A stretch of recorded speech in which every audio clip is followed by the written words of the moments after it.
ശ്യാമയുടെ ശബ്ദം കേട്ട് പെട്ടെന്നങ്ങ് മാറുകയാണ് വിഷ്ണുവും ശാലിനിയും. കണ്ണടച്ച് പിടിച്ചുകൊണ്ട് തന്നെ ശ്യാമ പറയുകയാണ്, ഞാനൊന്നും കണ്ടില്ല കേട്ടോ. അന്നേരം ആകെ ചമ്മിയ ശാലിനി ചോദിക്കുകയാണ്, പിന്നെ നീ എന്തിനാടി കണ്ണടച്ച് പിടിച്ചിരിക്കുന്നത്?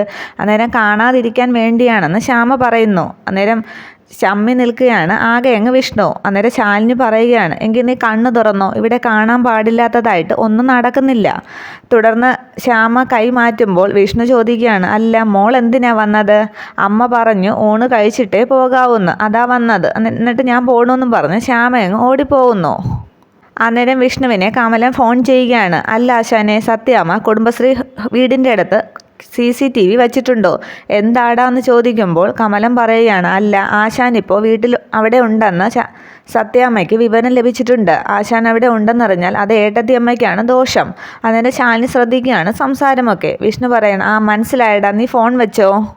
തുടർന്ന് വിഷ്ണു പറയുകയാണ്, ഊണ് കഴിക്കലൊക്കെ പിന്നീടാകാം, മരുമകനായിട്ടല്ലെങ്കിലും ഒരുപാട് ഞാൻ ഇവിടെ നിന്ന് കഴിച്ചിട്ടുള്ളതല്ലേ.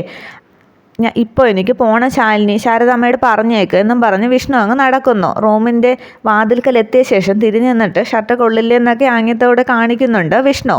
അന്നേരം അതൊക്കെ സന്തോഷിച്ച് രസിച്ച് അങ്ങനെ നോക്കി നിൽക്കുകയാണ് ശാലിനി. തുടർന്ന് വിഷ്ണു പോകുന്നത് നോക്കി നിൽക്കുന്ന ശാലിനിയെ ശ്യാമ വന്ന് എന്താന്നൊക്കെ തോളി പിടിച്ച് കളിയാക്കുന്നുണ്ട്. ഒന്നുമില്ല പോടിയെന്നും പറഞ്ഞ് ശ്യാമയെ തട്ടി മാറ്റിയിട്ട് റൂമിലേക്ക് പോവുകയാണ് ശാലിനി. തുടർന്ന് റൂമിലെത്തുന്ന ശാലിനി വിഷ്ണു ഊരിയിട്ടിട്ട് പോയ പഴയ ഷർട്ട് എടുത്ത് ചേർത്ത് പിടിച്ചിട്ട് വിഷ്ണുവിനെ ഓർത്ത് കുറേ സ്വപ്നങ്ങളൊക്കെ കണ്ടങ്ങിരിക്കുന്നു.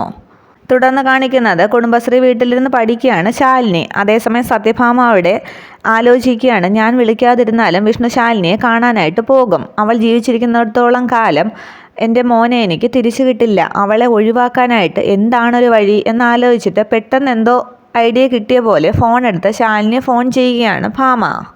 അന്നേരം സത്യാമ്മയൊന്നും പറഞ്ഞ് ഫോൺ എടുക്കുകയാണ് ശാലിനി. എന്നാൽ സത്യാമ്മ ഒന്നും മിണ്ടാതെ നിൽക്കുമ്പോൾ, ഞാൻ ശാലിനിയാണ്, എന്നെ തന്നെ വിളിച്ചതാണോ അതോ വേറെ ആരെങ്കിലും വിളിച്ചപ്പോൾ അബദ്ധം പറ്റി എനിക്ക് കോൾ വന്നതാണോ എന്ന് ശാലിനി ചോദിക്കുന്നു. അന്നേരം ഭാമ പറയുകയാണ്, സത്യഭാമയ്ക്ക് അങ്ങനെ അബദ്ധമൊന്നും പറ്റാറില്ല, ഒരബദ്ധമേ പറ്റിയിട്ടുള്ളൂ. ആ അബദ്ധം നിന്നെ നിലവിളക്ക് തന്ന ഈ വീട്ടിലേക്ക് ഞാൻ സ്വീകരിച്ചതാണ്. അന്നേരം ശാലിനി പറയുകയാണ്, ആ ഡയലോഗ് പറഞ്ഞത് എന്തായാലും നന്നായി, അല്ലെങ്കിൽ ഞാൻ വിചാരിക്കും വേറെ ആരെങ്കിലും സത്യാമ്മയുടെ ഫോൺ എടുത്ത് മിമിക്രി നടത്തുകയായിരിക്കുമെന്ന്. ഇപ്പോൾ സത്യാമ്മയാണെന്ന് എനിക്ക് മനസ്സിലായി, അതും ഫുൾ ഫോമിൽ. അന്നേരം ദേഷ്യത്തോടെ ഭാമ പറയുകയാണ്, സത്യഭാമയുടെ ഫുൾ ഫോം നീ എന്തായാലും ഇതുവരെ കണ്ടിട്ടില്ല. അത് നിന്നെ നേരിട്ടൊന്ന് ബോധ്യപ്പെടുത്താൻ തന്നെയാണ് ഞാൻ വിളിച്ചത്. എന്താ സത്യാമ്മയെന്ന് ചോദിക്കുമ്പോൾ ഭാമ പറയുകയാണ്, നാളെ നമുക്കൊന്ന് നേരിട്ട് കാണണം, സ്ഥലവും സമയവും ഒക്കെ ഞാൻ തന്നെ നിശ്ചയിക്കും. സ്ഥലം ആൽത്തറ, സമയം രാവിലെ കൃത്യം 11:30. ശരി, അത് സമ്മതിക്കുകയാണ് ശാലിനി. പിന്നെ ഇത് മറ്റാരും അറിയണ്ട, നമ്മൾ തമ്മിലുള്ള ഇടപാടാണ്. ഞാൻ ഫോൺ വയ്ക്കുകയാണെന്ന് പറഞ്ഞ് ഫോൺ വയ്ക്കുകയാണ് ഭാമ. അവളുടെ ഒരു പരിഹാസം എന്നും പറഞ്ഞ് റൂമിലേക്ക് വരുന്ന ഭാമ തോക്കൊക്കെ എടുത്തിട്ട് സ്വയം പറയുകയാണ്, നമ്മൾ തമ്മിലുള്ള ഫുൾ സെറ്റിൽമെൻറ്റ് നാളെയാണ് ശാലിനി. തുടർന്ന് രാവിലെ കുറച്ച് പൈസയൊക്കെ എടുത്ത് പെട്ടിയിലേക്ക് വയ്ക്കുകയാണ് ഭാമ. കൂടെ കുറേ ആഭരണങ്ങളുമുണ്ട്. അന്നേരം അത് കണ്ടുകൊണ്ട് വന്ന സുസ്മിത ചോദിക്കുകയാണ്, ആൻറ്റി എന്താ ബാങ്കിലേക്കാണോ? അല്ല മോളെ എന്ന് ഭാമ പറയുന്നു. പിന്നെന്താ, വല്ല ടെൻഡറും നടക്കുന്നുണ്ടോ? ഇത്രയും പണവും സ്വർണവും ഒക്കെ? അന്നേരം ഭാമ പറയുകയാണ്, ഇത് സത്യഭാമയുടെ ജീവിതത്തിലെ ഒരു ടെൻഡർ തന്നെയാണ്. മനസ്സിലായില്ലെന്ന് സുസ്മിത പറയുമ്പോൾ ഭാമ പറയുകയാണ്, ഷൂവിനടിയിൽ ഒരു കല്ല് പെട്ടാൽ അത് ഇട്ടുകൊണ്ട് നടക്കാൻ പറ്റില്ല, അതെന്തായാലും എടുത്ത് കളയുക തന്നെ വേണം. ഏതാനും മാസങ്ങൾക്ക് മുമ്പ് സത്യഭാമയുടെ കണ്ണിലൊരു കരട് പെട്ടു. അത് കഴുകിക്കളയാൻ പറ്റാതെ അത് കിടന്നങ്ങ് കലങ്ങുകയാണ്. അത് ഞാനങ്ങ് എടുത്ത് കളയാൻ പോവുകയാണ്. അന്നേരം സുസ്മിത ചോദിക്കുകയാണ്, കരടെന്ന് പറയുന്നത് ആൻറ്റി ശാലിനിയുടെ കാര്യമാണോ പറയുന്നത്? അതേന്ന് ഭാമ പറയുമ്പോൾ സുസ്മിത ചോദിക്കുകയാണ്, അല്ല, ഈ പണവും സ്വർണവും ഒക്കെ കൊടുത്ത് അവളെ അങ്ങ് ഒഴിവാക്കാൻ പോവുകയാണോ? തുടർന്ന് അതൊക്കെ പെട്ടിയിലാക്കി ഭാമ എഴുന്നേൽക്കുമ്പോൾ സുസ്മിത ചോദിക്കുകയാണ്, അല്ല ആൻറ്റി ഇത് എത്രയെന്ന്? അന്നേരം ഭാമ പറയുകയാണ്, എണ്ണി നോക്കിയിട്ടില്ല, എന്തായാലും ഇതൊക്കെ കൊടുത്ത് അവളെ ഒഴിവാക്കാനാണ് എൻ്റെ ശ്രമം. ഇതൊക്കെ കൊടുത്ത് ഞാൻ തിരിച്ചു പിടിക്കാൻ പോകുന്നത് എൻ്റെ ജീവിതത്തിലെ ഏറ്റവും വലിയ സമ്പാദ്യമാണ്. അമ്മയെന്ന് നെഞ്ചിൽ പച്ചകുത്തിയ എൻ്റെ സ്വന്തം മകനെ. അവളിത് വാങ്ങുമോ ആൻറ്റിന്ന് ചോദിക്കുകയാണ് സുസ്മിത. അന്നേരം ഭാമ പറയുകയാണ്, അവളെന്നല്ല ഏതൊരു പെണ്ണും ഇത് വാങ്ങും, അത്രയ്ക്ക് പണവും സ്വർണവും ഉണ്ട് ഈ പെട്ടിക്കകത്ത്. തുടർന്ന് ബെസ്റ്റ് വിഷസ് ഒക്കെ പറയുകയാണ് ഭാമയ്ക്ക് സുസ്മിത. തുടർന്ന് അമ്പലത്തിലേക്ക് എത്തുന്ന ഭാമയോട് സത്യാമ്മ എന്നെ എന്തിനാ ഇവിടേക്ക് വിളിപ്പിച്ചതെന്ന് ചോദിക്കുമ്പോൾ ഭാമ പറയുകയാണ്, വളച്ചിട്ടില്ലാതെ കാര്യം പറയാം. എന്നിട്ട് പെട്ടി തുറന്ന് കാണിച്ചിട്ട് ചോദിക്കുകയാണ്, ദാ ഇത് കണ്ടോ, നീ കണ്ടിട്ടുണ്ടോ ഇത്രയും പണവും ആഭരണങ്ങളുമൊക്കെ? നിന്റെ അമ്മയ്ക്കിനി ചായക്കട നടത്തി ജീവിക്കണ്ട, നിങ്ങളുടെ 3 തലമുറയ്ക്ക് ജീവിക്കാനുള്ളതുണ്ട് ഈ പെട്ടിക്കകത്ത്. അന്നേരം ശാലിനി ചോദിക്കുകയാണ്, ഇത് എനിക്ക് തരാൻ വേണ്ടി കൊണ്ടുവന്നതാണോ? അതെ, നിനക്ക് തരാൻ വേണ്ടി തന്നെയാണ്. ഇത് വാങ്ങിച്ചു കൊണ്ട് പൊയ്ക്കോളണം. എൻ്റെ മകൻ്റെ ജീവിതത്തിൽ നിന്നും നീ ഒഴിഞ്ഞു പോണം എന്ന് ഭാമ പറയുമ്പോൾ ശാലിനി പറയുകയാണ്, ഇതിനുള്ള മറുപടി ഞാൻ സത്യാമ്മയ്ക്ക് നേരത്തെ തന്നിട്ടുള്ളതാണ്. തുടർന്ന് ഒരു 500 നോട്ടെടുത്ത് ബാഗിൽ നിന്ന് കാണിച്ച ശേഷം ഇത് കണ്ടോന്ന് ചോദിക്കുകയാണ് ശാലിനി. അന്നേരം ഭാമ പറയുകയാണ്, 500 നോട്ടല്ലേ ഇത്? ഇതുപോലത്തുള്ള നോട്ടുകൾ സത്യഭാമയുടെ ലോക്കറിൽ അട്ടിയിട്ട് വെച്ചിരിക്കുന്നുണ്ട്. അന്നേരം ശാലിനി പറയുകയാണ്, നിങ്ങളുടെ ലോക്കറിൽ അട്ടിയിട്ട് വെച്ചിരിക്കുന്ന നോട്ടിൻ്റെ കണക്കല്ല ഞാൻ പറഞ്ഞത്. ഇതുപോലെ ഒരെണ്ണമുണ്ടോ നിങ്ങളുടെ നോട്ടുകെട്ടുകൾക്കിടയിൽ? ഇത് ഞാൻ എൻ്റെ അമ്മയുടെ ചായക്കടയിലെ പണപ്പെട്ടിയിൽ നിന്നും എടുത്തുകൊണ്ട് വന്നതാണ്. സത്യാമ്മ പറഞ്ഞതുപോലെ ആയിരക്കണക്കിന് നോട്ടുകെട്ടുകളുമെന്നും അതിൽ വീടില്ല. ഒരു ദിവസത്തെ കച്ചവടം കഴിഞ്ഞു നോക്കുമ്പോൾ ഇതുപോലെയുള്ള ഒരു നോട്ടായിരിക്കും ചിലപ്പോൾ ബാക്കിയുണ്ടാവുക. ഇതിൽ എൻ്റെ അമ്മയുടെ കണ്ണീരുണ്ട്. 3 മക്കളെ നോക്കണം എന്നുള്ള കണ്ണീര്. ഇത് ഞാനിപ്പോൾ കൊണ്ടുവന്നതേ നിങ്ങൾക്ക് പെട്രോൾ അടിച്ച് തിരിച്ചു പോകാൻ വേണ്ടിയിട്ടാണ്. ഇത് വാങ്ങിച്ച് തിരിച്ചു പോ സത്യാമ്മയെന്ന് ശാലിനി പറയുമ്പോൾ ഭാമ പറയുകയാണ്, അത്രയ്ക്ക് ഓവർ കോൺഫിഡൻസ് ഒന്നും നിനക്ക് വേണ്ട ശാലിനി.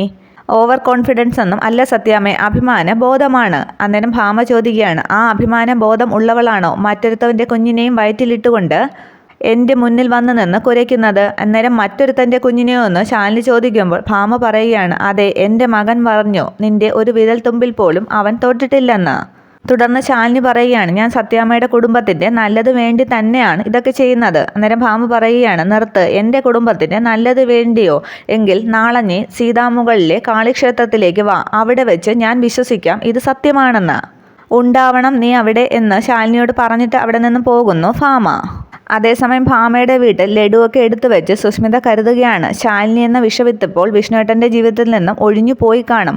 പണം കണ്ടാൽ അവൾ എന്തായാലും കമഴ്ന്ന് വീഴും. എനിക്കെന്താ ഈ ബുദ്ധി നേരത്തെ തോന്നാതിരുന്നത്? എല്ലാത്തിനും അതിൻ്റേതായ സമയമുണ്ട് സുസ്മിതേ. കാത്തിരുന്ന് കയ്യെത്തിപ്പിടിക്കുന്നതിൻ്റെ സുഖം ഒന്ന് വേറെ തന്നെയാണ് എന്നൊക്കെ പറഞ്ഞ് സന്തോഷിച്ചങ്ങനെ നിൽക്കുകയാണ് സുസ്മിത. തുടർന്ന് ഹാളിലേക്ക് ലഡുവുമായി വരികയാണ് സുസ്മിത. അന്നേരം അവിടെ രാഘവൻ നായരും പ്രീതിയുമുണ്ട്. എന്നിട്ട് ലഡുവും കയ്യിൽ പിടിച്ചങ്ങ് പാട്ടൊക്കെ പാടി ഡാൻസ് ചെയ്യുകയാണ് സുസ്മിത. അന്നേരം സുസ്മിതയെ കണ്ടിട്ട് ഇതെന്താ സംഭവമെന്ന് നോക്കുകയാണ് പ്രീതി. രാഘവൻ നായർ മനസ്സിൽ കരുതുകയാണ്, ഇവളെ ചങ്ങലക്കിടേണ്ട സമയം കഴിഞ്ഞു. ഇതൊക്കെ മുകളിൽ നിന്ന് വിഷ്ണുവും കാണുന്നുണ്ട്. അങ്കിള് ലഡു എടുക്കെന്നും പറഞ്ഞ് രാഘവൻ നായർക്ക് നേരെ നീട്ടുമ്പോൾ രാഘവൻ നായർ ചോദിക്കുകയാണ്, എന്നെ കൊല്ലാൻ വേണ്ടിയിട്ട് തുനിഞ്ഞിറങ്ങിയിരിക്കുകയാണോ നീ? എനിക്ക് ഷുഗർ ഉണ്ടെന്ന് നിനക്കറിഞ്ഞൂടെ? അത് കേട്ട് സുസ്മിത മനസ്സിൽ കരുതുകയാണ്, ഓ, ഇത് ഞാൻ നേരത്തെ അറിഞ്ഞിരുന്നെങ്കിൽ ഇതിയാനെ ഞാൻ പഞ്ചസാര പാനി കൊടുത്തങ്ങ് കൊന്നേനെ. നീ എന്താ ആലോചിക്കുന്നതെന്ന് ചോദിക്കുമ്പോൾ സോറി അങ്കിൾ എന്ന് പറഞ്ഞിട്ട് പ്രീതിക്ക് നേരെ നീട്ടിയിട്ട് പറയുകയാണ്, അല്ല, പ്രീതിക്ക് ഷുഗറൊന്നുമില്ലല്ലോ, പ്രീതി ഒന്നെടുക്ക്. അന്നേരം കളിയാക്കി പ്രീതി പറയുകയാണ്, എനിക്ക് ജ്യൂസാ സുസ്മിതയെ ഇഷ്ടം, പപ്പായയോ പൈനാപ്പിളോ അങ്ങനെ എന്തെങ്കിലും ഉണ്ടെങ്കിൽ കൊണ്ടുവാ. സുസ്മിത മനസ്സിൽ കരുതുകയാണ്, അന്നേരം നിനക്കുള്ളത് ഞാൻ വെച്ചിട്ടുണ്ടടി, അന്നേരം വേണ്ടെങ്കിൽ വേണ്ട എന്ന് പറയുകയാണ് സുസ്മിത.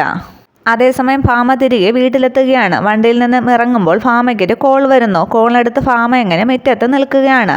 തുടർന്ന് ഹാളിൽ മുകളിൽ നിൽക്കുന്ന വിഷ്ണുവിനെ നോക്കി സുസ്മിത പറയുകയാണ്, ആഹാ, വിഷ്ണുവേട്ടൻ ഇവിടെ ഉണ്ടായിരുന്നോ? വന്നൊരു ലഡു എടുത്തേ. അത് മൈൻഡ് ചെയ്യാതെ വിഷ്ണു നിൽക്കുമ്പോൾ വാ വന്നേ എന്ന് വീണ്ടും വിളിക്കുകയാണ് സുസ്മിത. അന്നേരം വീണ്ടും പാട്ടുപാടി നിൽക്കുകയാണ് സുസ്മിത. അന്നേരം അവിടേക്ക് വന്ന് വിഷ്ണു പറയുകയാണ്, മിന്നലല്ല, എൻ്റെ കയ്യിൽ നിന്നാണ് നീ കൊള്ളാൻ പോകുന്നത്. അന്നേരം സുസ്മിത പറയുകയാണ്, ചൂടാകാതെ വിഷ്ണുവേട്ടാ, ദാ ഒരു ലഡു എടുത്തേ, ഞാൻ ഉണ്ടാക്കിയതാണ്. അതല്ലേ കുഴപ്പം, നിൻ്റെ കൈകൊണ്ട് ഉണ്ടാക്കിയതാണെങ്കിലേ ഉറപ്പായിട്ടും അതിൽ വിഷം കാണും. പാദം മുതൽ മുടി വരെ വിഷമല്ലേ? അന്നേരം വിഷ്ണു അങ്ങനെ പറയുമ്പോൾ സുസ്മിത പറയുകയാണ്, ആരെന്തൊക്കെ പറഞ്ഞാലും ഇന്ന് എനിക്കതൊന്നും ഏൽക്കില്ല. ഇന്നെനിക്ക് സന്തോഷിക്കാനുള്ള ദിവസമാണ്. ആൻറ്റി ഒന്നിങ്ങ് വന്നോട്ടെ, പൊടി പൂരമാകും, പിന്നെ ഇവിടെ പൊടി പൂരം എന്നൊക്കെ പറഞ്ഞ് സന്തോഷിച്ച് നിൽക്കുകയാണ് സുസ്മിത. എന്താ സംഭവം എന്നറിയാതെ ഇരിക്കുകയാണ് രാഘവൻ നായരും പ്രീതിയും വിഷ്ണുവുമൊക്കെ. അതേസമയം ഭാമ അവിടേക്ക് വന്ന് ദേഷ്യത്തോടെ തന്നെ നിൽക്കുകയാണ്. പെട്ടി അവിടെ ടീപ്പോയുടെ പുറത്ത് വയ്ക്കുന്നു. ആ, ഭാമ ആൻറ്റി വന്നല്ലോ, ആൻറ്റി ഒരു ലഡു എടുത്തേ എന്നും പറഞ്ഞ് ലഡു നീട്ടുന്നു. എനിക്ക് വേണ്ടാന്ന് ഭാമ പറയുമ്പോൾ സുസ്മിത പറയുകയാണ്, തേനും പഞ്ചസാരയും ഒക്കെ ചേർത്ത് ഞാൻ തന്നെ ഉണ്ടാക്കിയതാണ്, ഒന്നെടുത്തേ പ്ലീസ് എന്നൊക്കെ പറഞ്ഞ് സുസ്മിത അത് നീട്ടുമ്പോൾ ആകെ ദേഷ്യപ്പെട്ടു വന്ന ഭാമ അത് തട്ടിയങ്ങ് ദൂരേക്ക് എറിയുകയാണ്. വേണ്ടെന്നല്ലേടി പറഞ്ഞതെന്നും പറഞ്ഞ്. അന്നേരം എന്താ സംഭവമെന്ന് നോക്കി നിൽക്കുകയാണ് അവിടെ നിന്ന് വിഷ്ണുവും പ്രീതിയും സുസ്മിതയും ഒക്കെ. ഇത്രയും ആകുമ്പോഴേക്കും എപ്പിസോഡിൻ്റെ 2ാം ഭാഗം അവസാനിക്കുന്നു. വീഡിയോ ഇഷ്ടമായ ലൈക്ക് ചെയ്യുക, കമൻറ്റ് ചെയ്യുക. Okay, thank